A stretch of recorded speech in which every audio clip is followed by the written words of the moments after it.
Hi, and welcome to episode 35 of Tennis Volley Talk.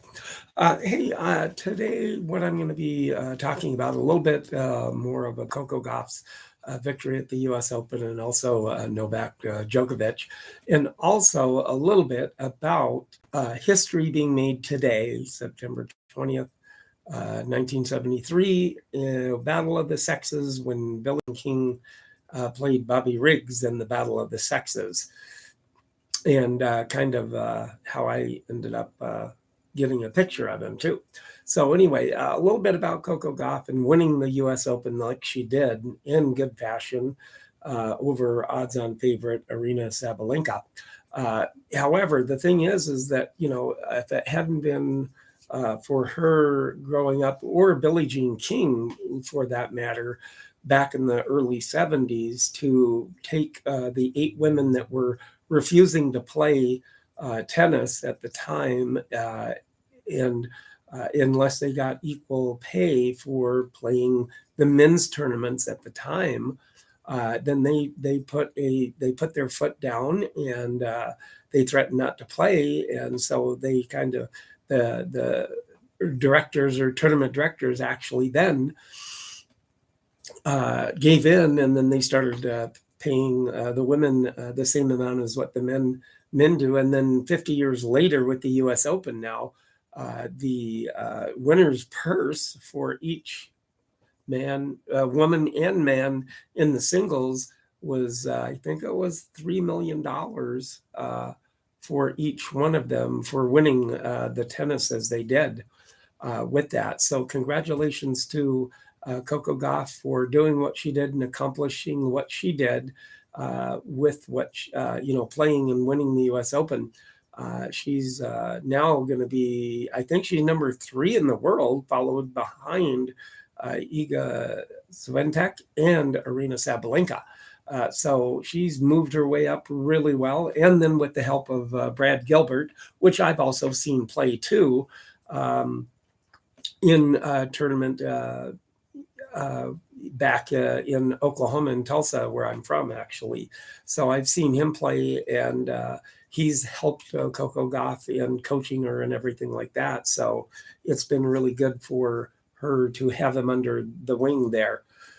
Also with that too, a little bit more too with Novak Djokovic with the U.S. Open, you would be surprised that, he has to kind of reinvent himself each time to play better and push himself and make sure that his body is in fine tune with himself all the time to be able to play at the high level that he does for as long as he's been playing. But that's kind of the reinvention of what he has to do each time, and keep motivated to go ahead and keep playing, and then keep winning as many. And what he says he wants to do is also win as many, as long as he can, and keep playing and winning as many major tournaments as he can. Right now, like I said, he is tied at 24 with Margaret Court, the Australian player. And so congratulations to number 24. And I think actually they had a jacket that was made over on the left shoulder part said 24. So 24 majors for Novak Djokovic too. And then plus also what I also wanted to cover today also is today, September 20th, it happens to be, but back in 1973, we had the big major event called Battle of the Sexes. Now, you young people may not know about that, but us, we remember that back in the early 70s. Back in 73, Billie Jean King played Bobby Riggs, and it was a big promotion and thing to be able to do that. And because of the fact that Bobby Riggs was kind of a hustler and he bet on everything and put stipulations on on matches and stuff like that. And you could only get one serve if you were a pro tennis player, and he had the doubles alleys and you had the singles, and so he kind of ran you ragged and stuff like that. But he was good enough. But what his age at the time was 55, and I think Billie Jean King was 29 or a little younger at that time when she took on Bobby Riggs, and she beat him. Actually, she worked really hard at it. He didn't take it too awfully serious. So he actually ended up not taking it, like I said, very serious, and didn't work really very hard at it. Thought he was going to roll over on her. And it was a big hoopla. They had it on TV. It was at the Houston Astrodome, and they had it on TV. And I watched it too. I watched the whole thing, and watching it on live TV as it happened. And what a big circus hoopla coming in. And she was brought in by guys on a chair like a queen, and then Bobby Riggs came in. And he was wearing a sugar daddy coat, yellow, and he was called the chauvinist pig. And so they played, and it was a very good match all the way around. But Billie Jean just really worked, and she had worked for months prior to that match. And so she was in tip-top shape and ready to take him on. And he lost. And then actually it was really funny because even at 55 years old, he actually jumped over the net. And at that age, so he could still do that. So, and he didn't even hit his foot on the net, and so he jumped over it. So it was pretty good in that respect too, pretty nimble for his age. But later on, not too long after that, in 73, later in 73, September, well, it could have been 74 then, when I was in Tulsa and lived in Tulsa, and the World Team Tennis came through Tulsa. And so I saw Chris Evert and Tom Ocker. I saw Francois Dewar and Fru McMillan. Fru McMillan had a two-handed on forehand and backhand, and that was really different to see too.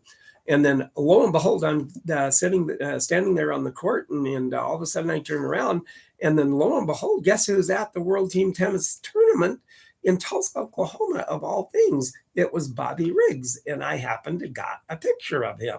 And here it is, if we can see it. There it is.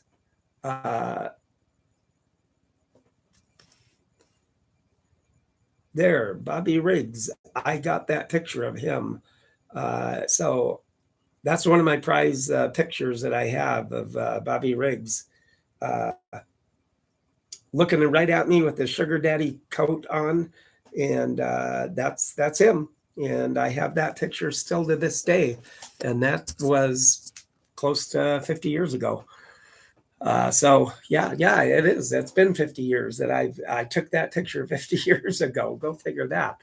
But anyway, that was really a fun thing to do, and to watch the tennis tournament, or the World Team Tennis there in Tulsa. And that's when they had the colored courts, I believe they did at that time. And Chris Evert was playing that night too. And I saw her being interviewed, but I got to see her play. But she didn't do very good that day. I think she got beat by a relatively newcomer called Betsy Nagelson, I believe, a tennis player. So she ended up losing to her. But the World Team Tennis format and everything was really fun to watch, and it was a fun thing to be a part of and to be able to watch, and then also being able to take a picture of Bobby Riggs and seeing him. So that was always that was a great thing to be able to do with that. But with that, I just kind of, with you YouTubers, you'll be sure and go to my YouTube channel and subscribe and like and comment. Please make a comment and let me know what you're thinking and how you like what I do.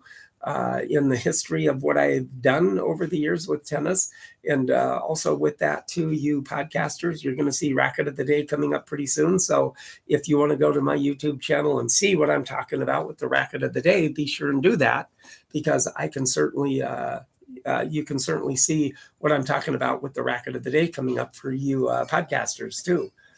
So with that in mind, I just wanted to say that with all of that, I've had the experience with the joy of being able to take these pictures over the years through all tennis kind of events that I've been to, exhibitions and tennis tournaments and WCT in Dallas at times. And so it's been always a fun thing for me to do as far as being able to take the pictures like I have.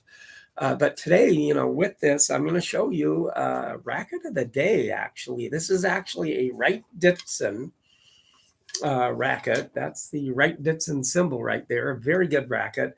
I'm probably saying this is, and it's a Gold Star racket is what they say it is.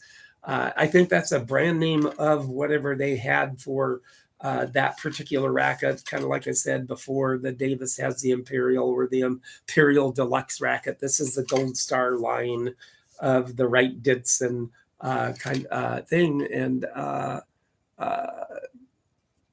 it was Davis Berkeley. Anyway, that's what that says, but I'm not quite sure. It's kind of worn off, so I'm not sure what it says. But I'm probably saying that this racket is in around about the probably 30s to 40s in that area.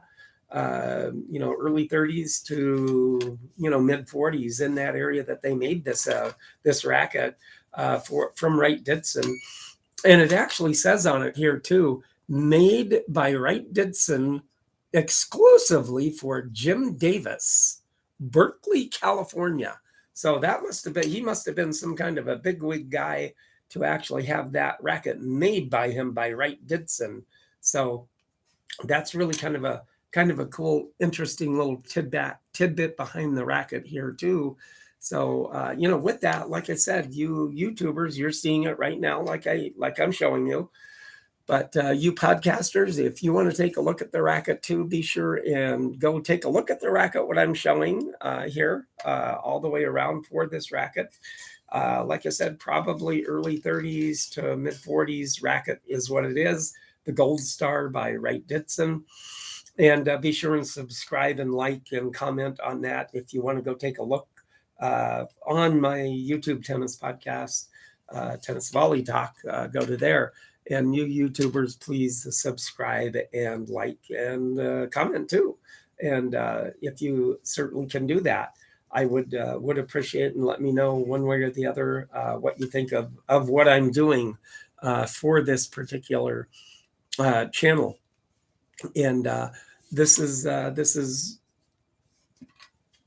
the racket here. So it's very good, well-made racket, still very good shape. And it is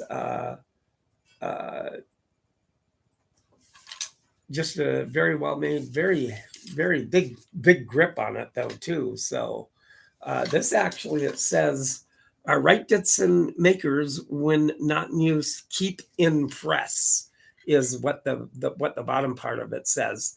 So that's kind of a neat thing, because so many of these old rackets don't have the butt of the racket on it anymore, or the little symbol on the butt of the racket at the end of the racket.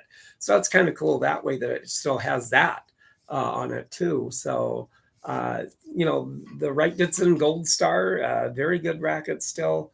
And that's kind of really about what I have.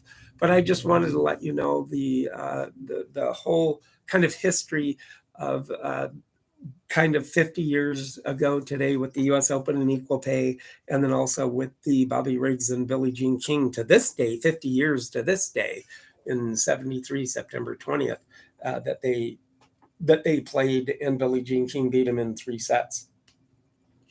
And it was a very good match to watch and everything. So with that in mind, YouTubers, please go to my channel, subscribe, like, comment, let me know what you think about what I do.